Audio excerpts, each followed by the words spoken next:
बिस्मिल्लाहिर्रहमानिर्रहीम। इस वीडियो में हम जो डिफरेंट टिप्स और ट्रिक्स की बात कर रहे हैं, तो इसमें हम ग्राफ्स के हवाले से कि हम कैसे मुख्तलिफ कंसेप्ट्स को ग्राफ बना के उनके मुतल्लिक सवालों का जवाब दे सकते हैं। तो सबसे पहले आप लोग देखेंगे कि सप्लाई और डिमांड और मार्केट इक्विलिब्रियम के अंदर हम कैसे चीज़ों को हैंडल करते हैं। फिर जब साइमल्टेनियस चेंजेस आ रही होती हैं तो उस वक्त आउटकम क्या होती है, प्राइस के ऊपर क्या इम्पैक्ट पड़ता है, क्वांटिटी पे क्या इम्पैक्ट पड़ता है। तो इसीलिए मैंने आपको ये रिकमेंड किया था कि आप थोड़ा सा जो सिंपल ग्राफ्स हैं वो बना लिया करेंगे।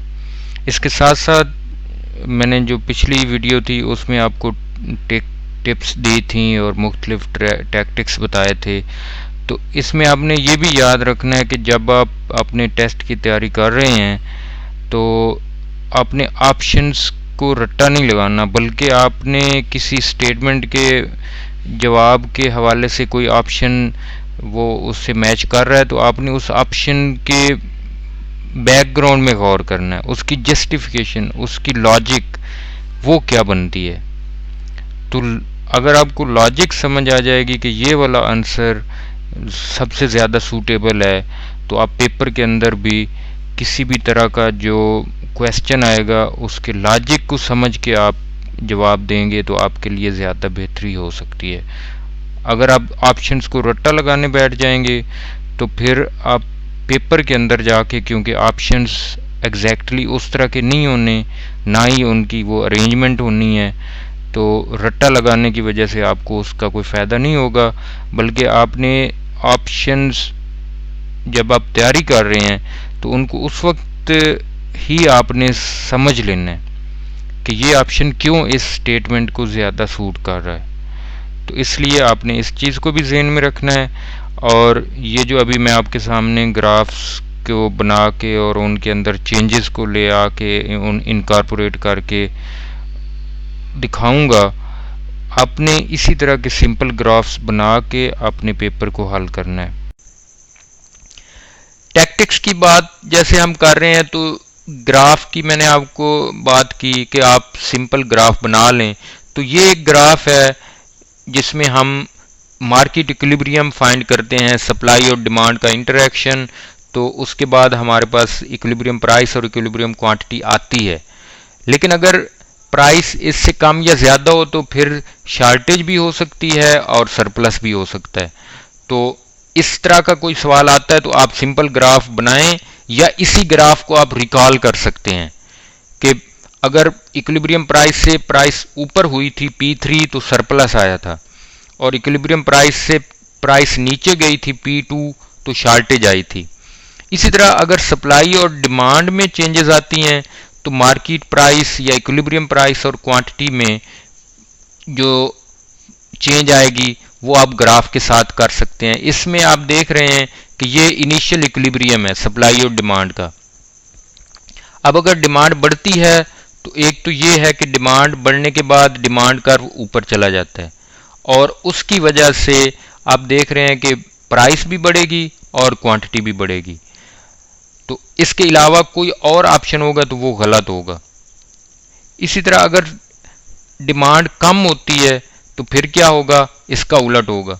तो लेकिन इसके लिए आपको ग्राफ की समझ होनी चाहिए। डिमांड कम होने से क्या होगा, डिमांड कर्व नीचे की तरफ या लेफ्ट की तरफ जाएगा, और जो इक्विलिब्रियम प्राइस और इक्विलिब्रियम क्वांटिटी है दोनों कम हो जाएंगी। तो ये है करेक्ट आंसर। अगर दूसरे जो तीन ऑप्शंस हैं उनमें हो प्राइस बढ़ती है क्वांटिटी कम होती है, ये भी गलत है। प्राइस कम होती है क्वांटिटी बढ़ती है, ये भी गलत है। प्राइस बढ़ती है क्वांटिटी बढ़ती है, ये भी गलत है। Due to decrease in demand, तो डिमांड डिक्रीज होगी, सप्लाई सेम रहेगी, तो ये वाला ऑप्शन ठीक होगा, बाकी सारे गलत होंगे।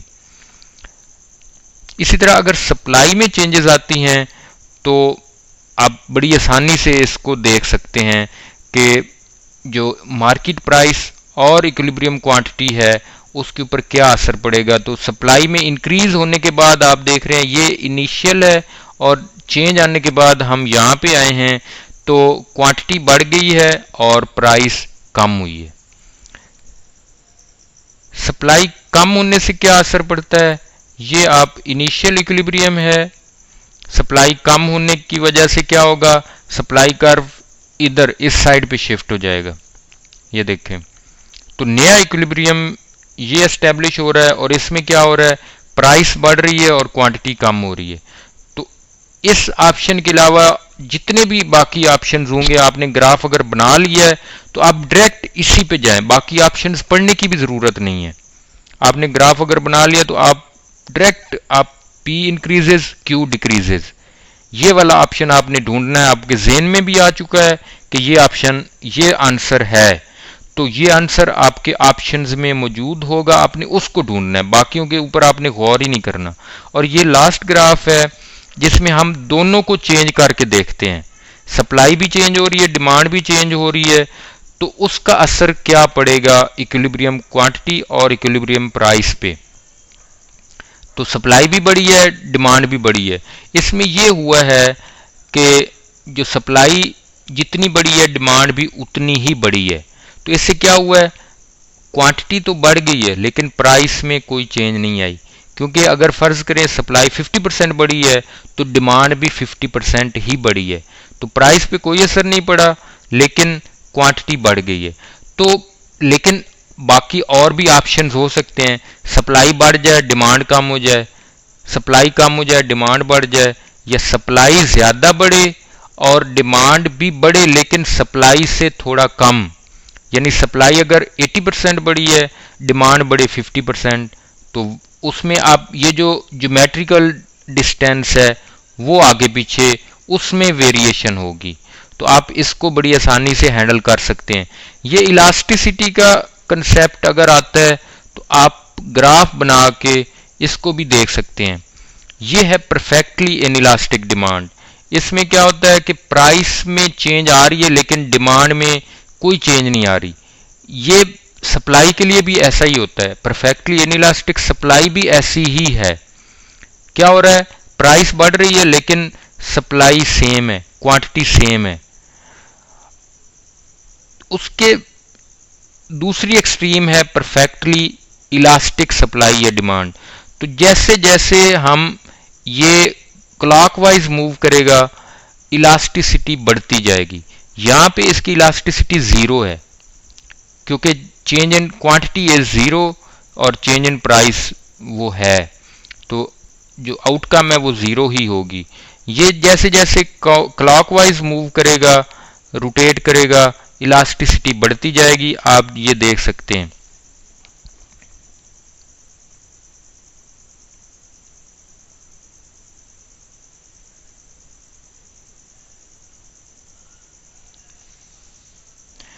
तो यहां पे इलास्टिसिटी जीरो थी, यहां पे मैक्सिमम है। तो मैक्सिमम में हॉरिजेंटल शेप होती है सप्लाई कर्व की या डिमांड कर्व की। तो जैसे जैसे ये इधर मूव कर रहा है, इलास्टिसिटी ऑफ सप्लाई या इलास्टिसिटी ऑफ डिमांड दोनों बढ़ रही है। तो आप बड़ी आसानी से इसको फिगर आउट कर सकते हैं, इस ग्राफ को आप अपने जेहन में रख सकते हैं। और मैं आपको इसकी एग्जांपल्स भी दे सकता हूँ, इस तरह की एग्जांपल्स आएंगी भी, पेपर के अंदर भी सवाल आएंगे कि परफेक्टली इनइलास्टिक सप्लाई या डिमांड कब होती है, उसकी कोई एग्जांपल।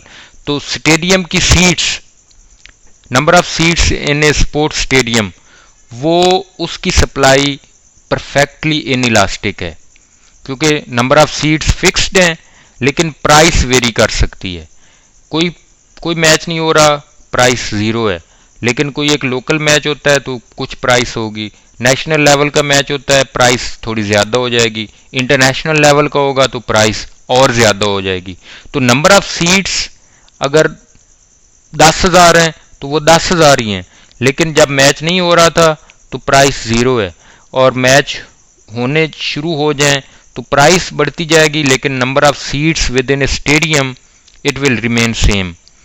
लैंड सप्लाई, पाकिस्तान का रकबा, ज़मीनी रकबा आपको पता है वो फिक्स्ड है, वो चेंज नहीं हो सकता, प्राइस चाहे बढ़े कम हो वो चेंज नहीं हो सकता, तो इसकी इलास्टिसिटी भी ज़ीरो है।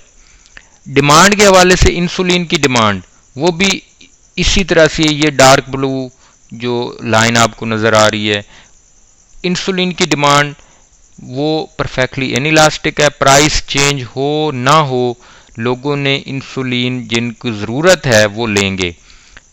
चीनी या शुगर की डिमांड, चीनी और आटे की डिमांड, वो भी परफेक्टली इनइलास्टिक है।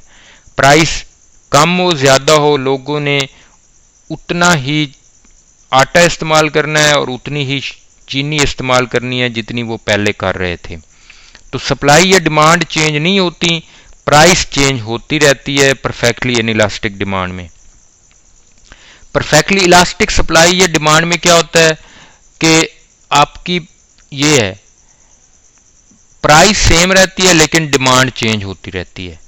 तो उसकी फैब्रिक सप्लाई, क्लॉथ सप्लाई, तो कपड़े की सप्लाई, ये परफेक्टली इलास्टिक है।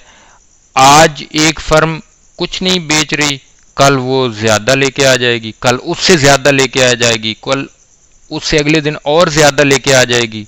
तो ये उस पर डिपेंड करता है। लेकिन आप देखिए प्राइस सेम है, तो आज उसकी सप्लाई 0 थी, अगले दिन वो 10 लेके आ सकती है, 20 लेके आ सकती है, 30 लेके आ सकती है। पिज्ज़ा सप्लाई, एक शॉपकीपर आज 100 पिज़्ज़े बेचता है, कल उसने 0 बेचे, आज 100, कल 200, उससे अगले दिन 300, लेकिन प्राइस है 100 रुपये।